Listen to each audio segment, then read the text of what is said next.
Hello, welcome to my BITart presentation. Well, that's what I'm supposed to say tomorrow, I guess.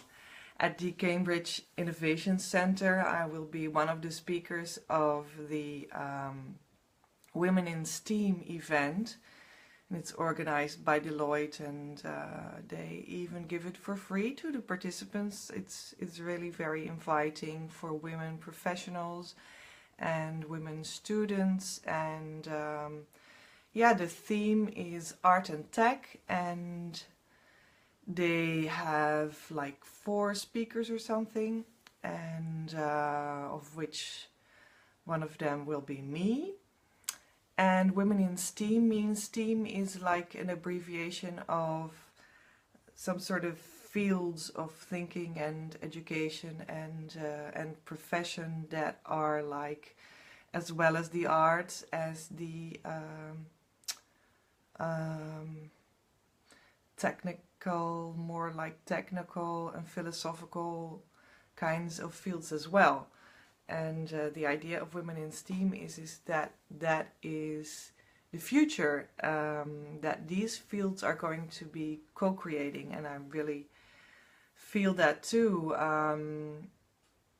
since, yeah, that's also a bit what I've been doing the last couple of years, being a business and creativity coach, having been educated as an art historian, and my own artistic oeuvre or career, if you will, being in poetry and literature since 20 years. My work appears nationwide. And then also being interested in tech and Bitcoin and blockchain and futuristic tech, in fact, since 4 years particularly, and trying to combine all of that. So yeah, that's, I think, why I am in Women in STEAM, because I indeed do combine all these things, and that's also part of my idea about what creativity is and can be in the future. It's more like, to me, it's more like a power that is underlying on every field of professional activity, and it's a power that everybody has.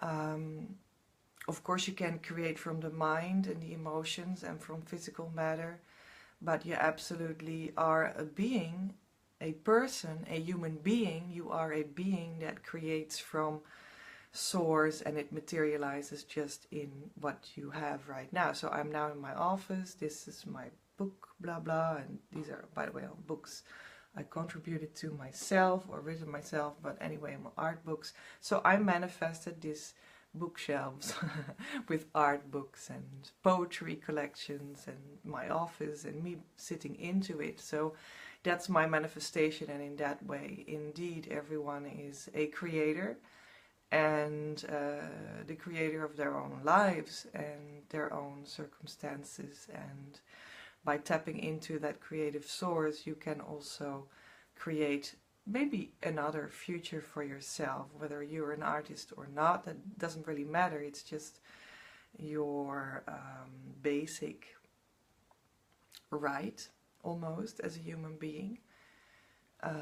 And it's just how life functions. So yeah, so that's perhaps maybe even a little bit more deeper than what is meant by combining these fields of education and professional, that is as well language and culture, as well as tech, and yeah, but I mean, don't we see that everywhere, that all these fields are being interconnected, and everywhere where people speak about innovation, it is nowadays so much about how to integrate the possibilities of the internet and of social media and of marketing and of business with being a person that has a creative product or service, and how to co-create with other people or with other groups of people, or like the government, or other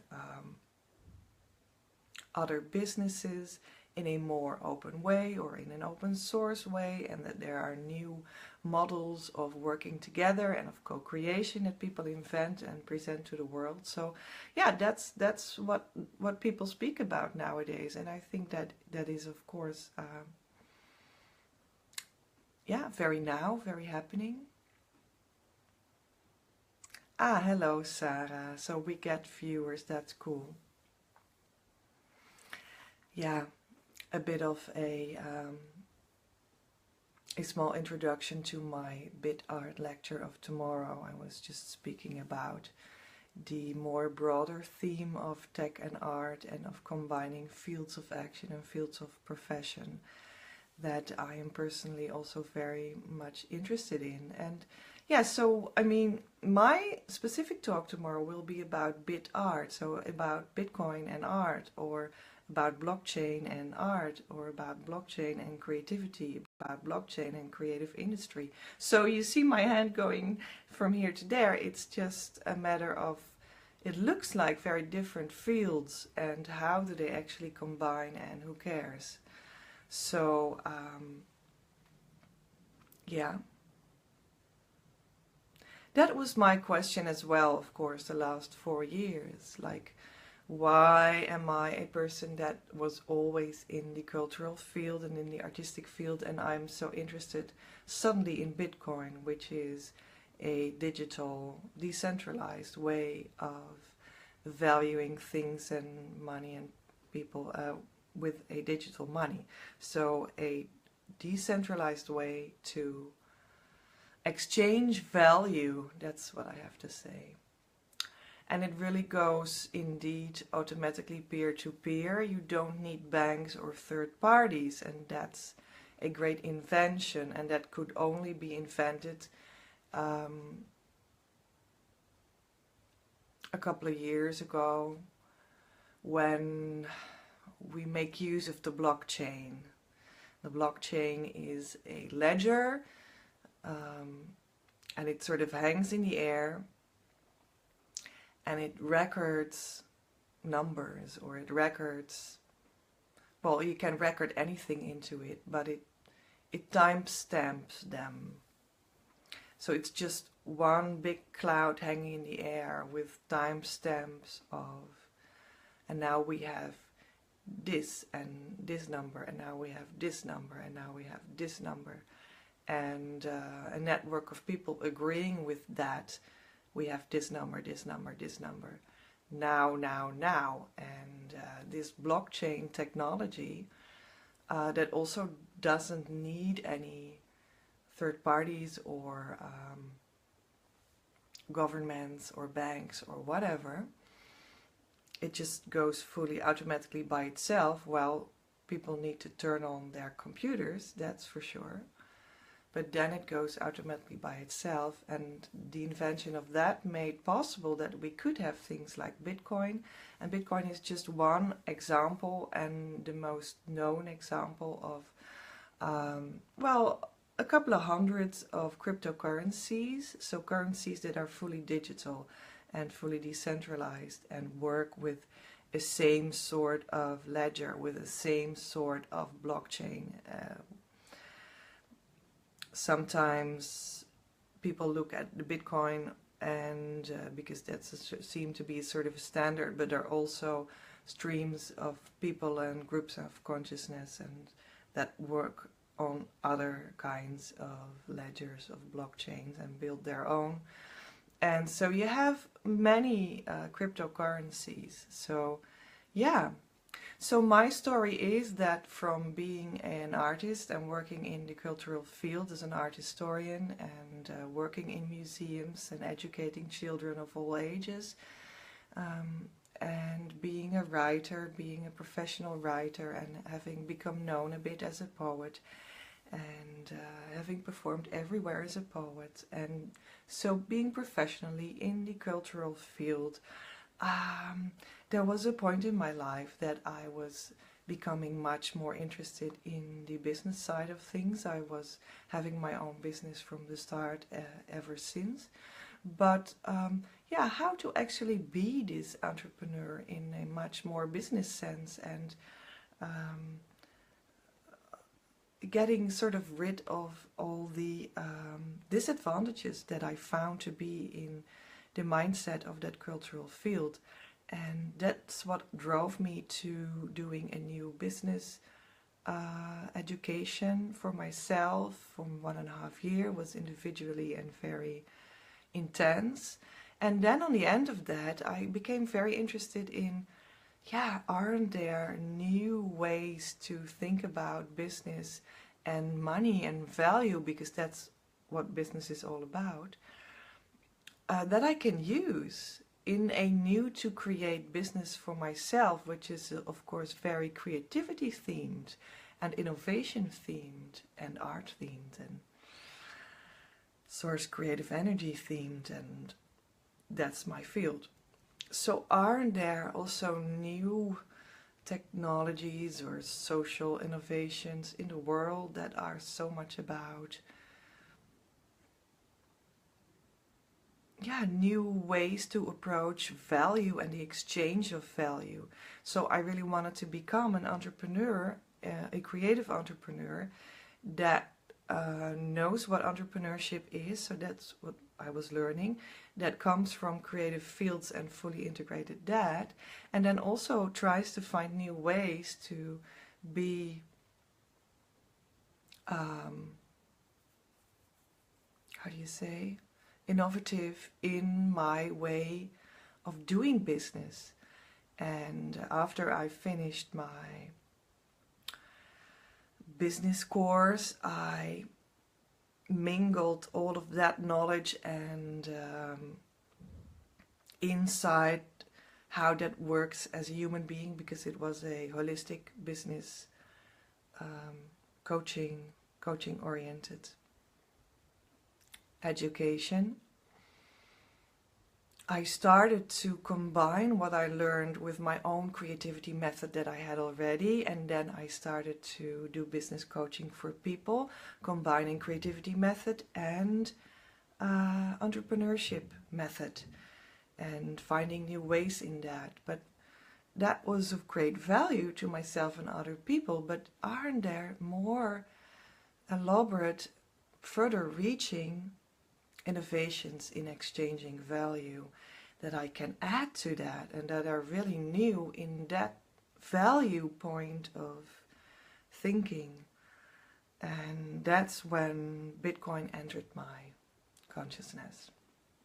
Now we're there, and then we are 4 years ago, and it just fascinated me, especially because I found a click with Bitcoin minded people next door, and I didn't even expect to find them there. And I'm living in Arnhem, the Netherlands, and even though I call Arnhem Creative City, they called Arnhem Bitcoin City.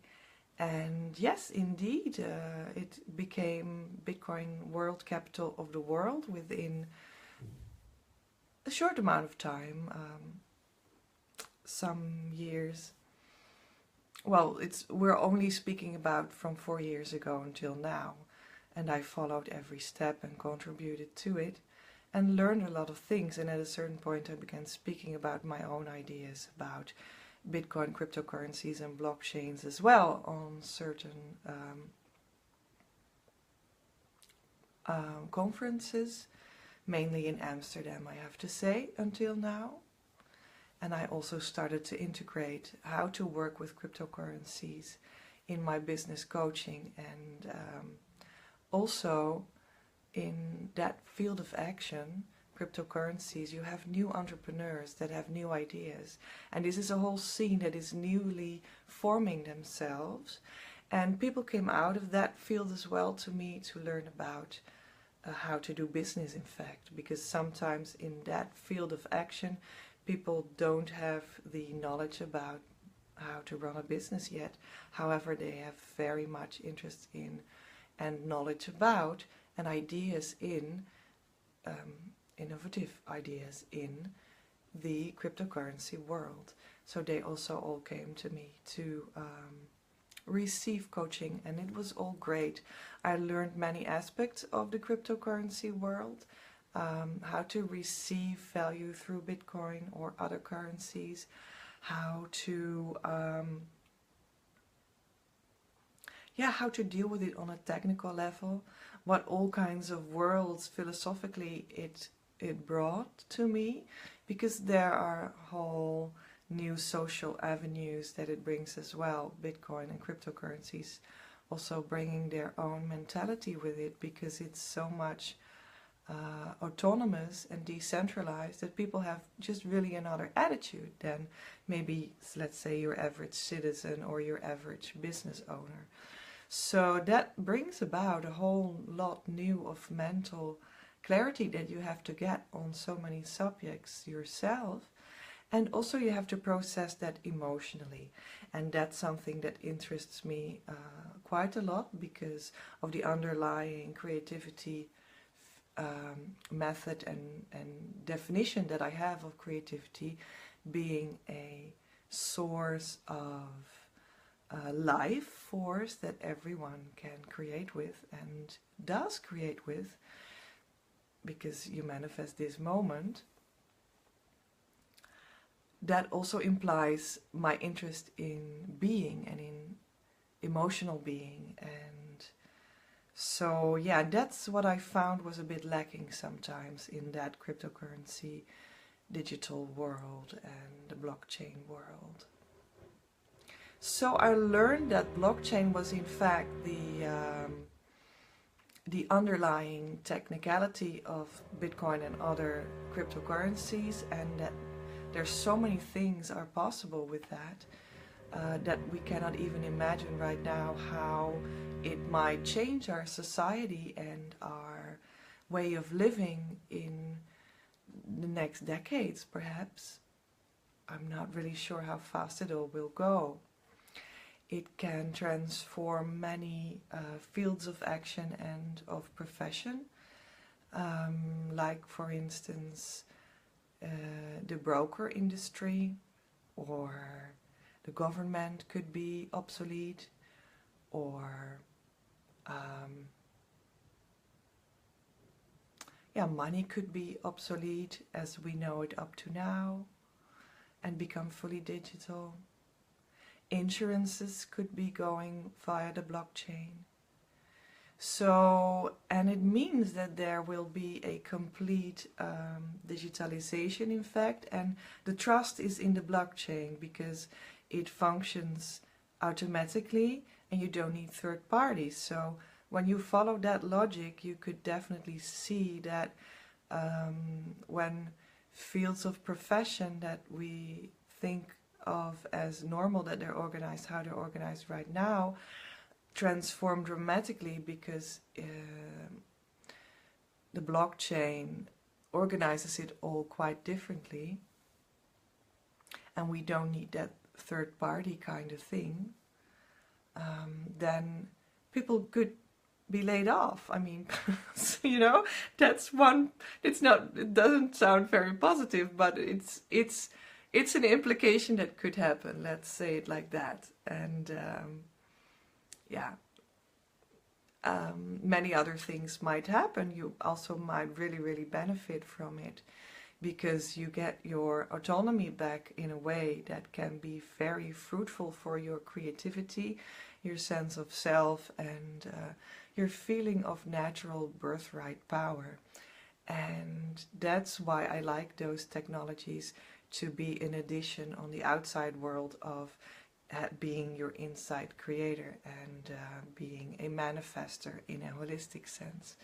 So yeah, and you could say that I tried a lot of that out last couple of years, and I also tried to make a sort of a festival or a production event, a network event, exhibition event, a festival with all of that in it, discussions in it, public discussions. You see, a talk show, live talk shows in it, very close to the creative city, Creatieve Stad initiative that I also have since 4 years. There's another Facebook page about it. It's in transformation at this moment, but could be cool if you take a look there. It's called Creatieve Stad. Okay, back to the subject. Yeah, I was trying to make a sort of a festival to have all these tryouts about how all these consequences of the blockchain future could look. And who better to ask how they could look than artists, people in the creative industry. So that was part of my idea. And how better to give shape to new inventions like new apps or new digital solutions for, let's say, that broker world, or let's say to find your way on a cultural festival in a given space, in a given city, that you have to walk from one place where the first band was playing to the other place where the next exhibition is. And we have like paper guides so much, but why not invent something that involves blockchain and cryptocurrencies to have an incentive for people to walk to that next location on cultural festivals that are perhaps also maybe city marketing or whatever. And you can do, for instance, that by using GeoCoin and having a very small micro payment, because that's what you can do with these cryptocurrencies. You can do very, very small payments, micro payments, laying a micro payment with GeoCoin on the next place where all the people have to go in your festival, and where from the band to the exhibition opening takes place. And how do you get people there? Because it's another place and people just go home or take a beer instead. No, they can go there now because they have a piece of value that they can cash into their wallet on their iPhone when they reach the next place where they can be. So that's just an example of what you could create with cryptocurrencies and blockchain, and that is very useful in festivals or in like public events, or in like the way people function, the way professionals function and co-create. So, and who better to bring together to invent that kind of inventions than people from the creative industry that already exists, and people from the newly created blockchain tech atmosphere, and like the people that can code and the people that can create apps and online stuff, and who better to bring together, you know? Because maybe the coders are not really into some other aspects of public life, cultural life, and into giving it a beautiful shape. And that is all needed to make attractive new inventions that we all also love to use. And on the other hand, the creative industry can make use of a huge new field of technicalities, and also the emotional and public and social consequences of that from the Bitcoin, blockchain and cryptocurrency world into their own world. And that could be very fruitful, I think.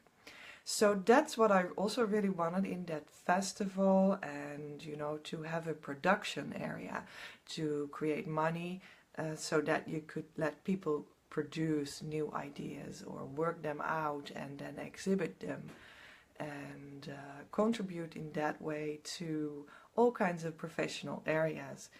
And yeah, I was very busy to raise money for that a long time, and it just didn't really happen yet in the way I thought it could happen.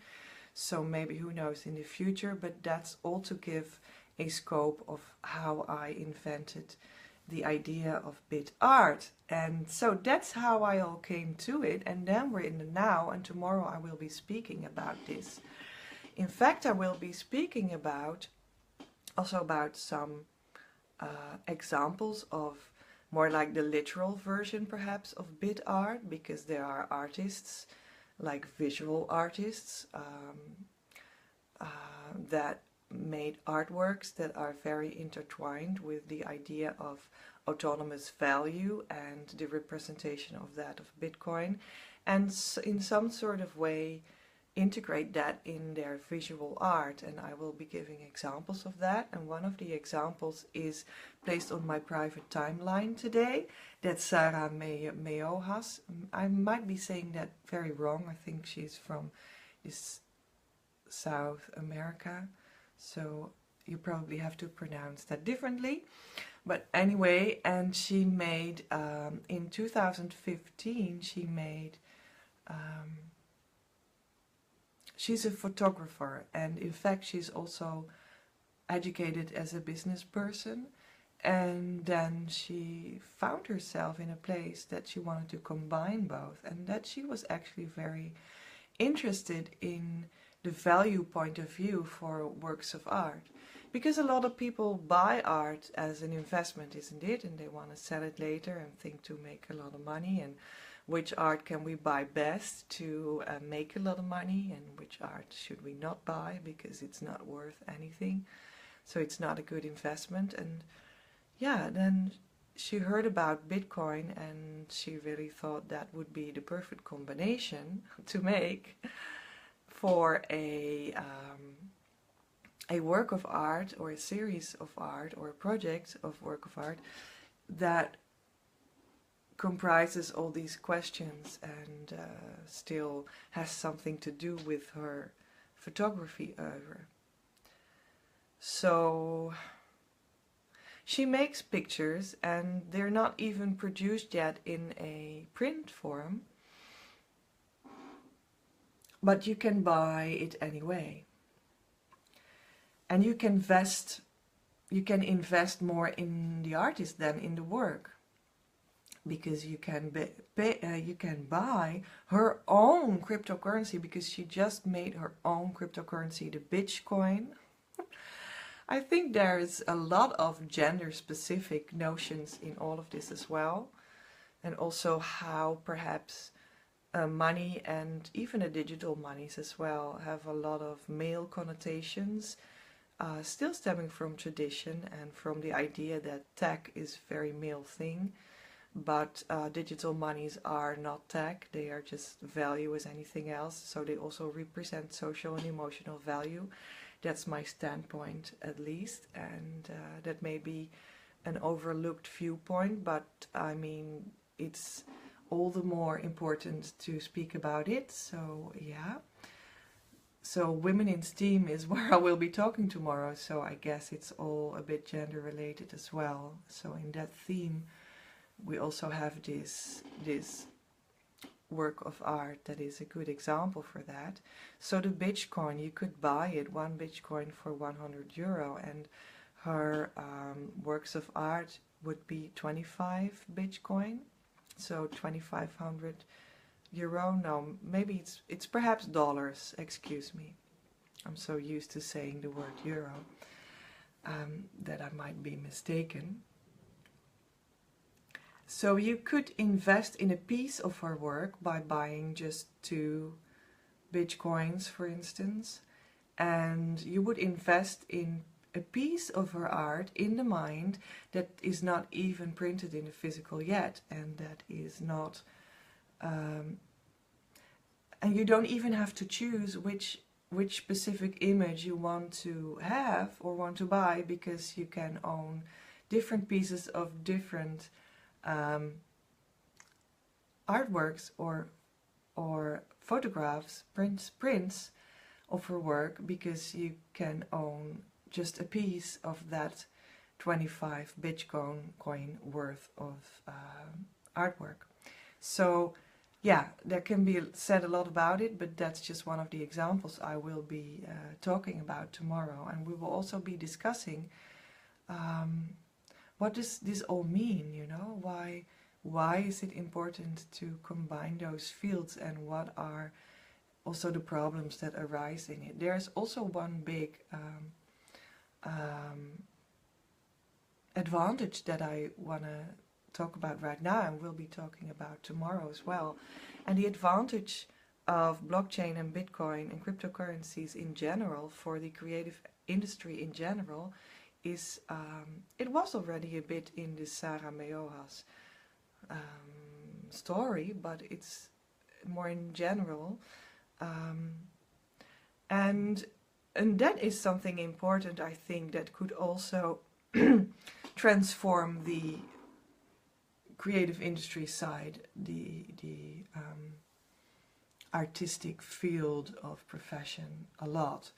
And that is that you can arrange, well, in the first place, you are more autonomous in your own value and value exchange. I'm sorry.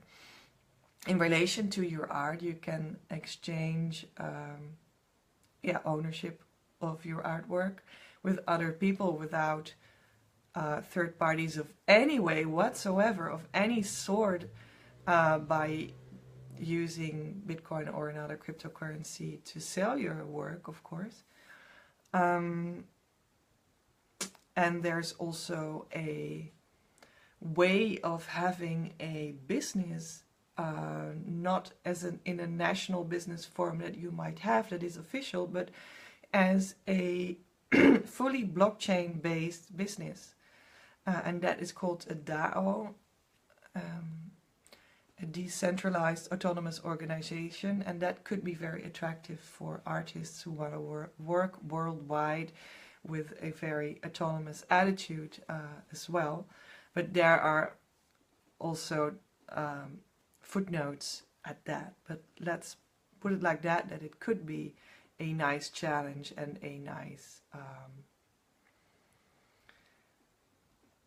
motivation for you as an artist, and also, of course, I cannot find a word, an opportunity. But then secondly, we have the opportunity to store our digital artworks, and how many digital artworks we have nowadays. I mean, music, digital cartoons, digital books, ebooks, digital photographs, digital videos, that are all artworks. Almost every aspect of artistic creation at least has an electronic, a digital counterpart to it nowadays. And how to really take that, the authorship of these kind of digital arts seriously. Yes, your copyright is being set into place when you create it, and most national laws say that in their laws. But on the internet, in a digital field, it is in fact being treated as, it doesn't matter, we just spread it all over. And who is the maker? Yeah, we don't know anymore because I just fetched it somewhere. And so you can use Creative Commons, but then you still don't have a time-stamped, unique piece that you can sell as one piece. Just like, for instance, well, this is my schedule, but let's say this is a work of art, and in a digital way it could exist as well, just like this physical one, because this is a unique schedule. I wrote in it and no one else has it like this, and I declare it a work of art, and I can sell only this unique physical piece for a lot of money, because we only have one of it, isn't it? And that's something very difficult to do in a digital sense. But with newfound blockchain solutions like Ascribe, you can do that. And you can load up your digital work of art. I did that with my one of my books, and store it on the blockchain and say this is one of 20 or one of one unique pieces of my work of art, and you can sell them, each one of my thus created online stations on the blockchain works of art is time-stamped and authored at my authority. And that's how you can be unique and also ask money for that kind of unique pieces. Well, it's not about gaining money, but it's about new found uses that every one of them actually contributes to your autonomy. So yeah, people sometimes feel so autonomous that are in this blockchain mentality that they even create nations of themselves, and BitNation is a nice example of that. You can just go there, bitnation.io, and request your membership, and you will be a citizen of the BitNation world. And yeah, everything goes decentralized there in a new way, and a lot of fields of functioning that you have in your current life, you can also do that in that country. And then within that BitNation, you can even create your own country. So it's just so many possibilities, and also so many consequences. Like, how do you then want to deal with your physical life if that becomes your mental space of your inhabitants of that BitNation? You can also put BitNation as an app on your smartphone. It's called Pangea. That's like the first earth form that we know of, when all the world elements were still together. So it has, again, the tendency to be a new philosophy of togetherness. And yeah, that's all in this new mentality that people are about.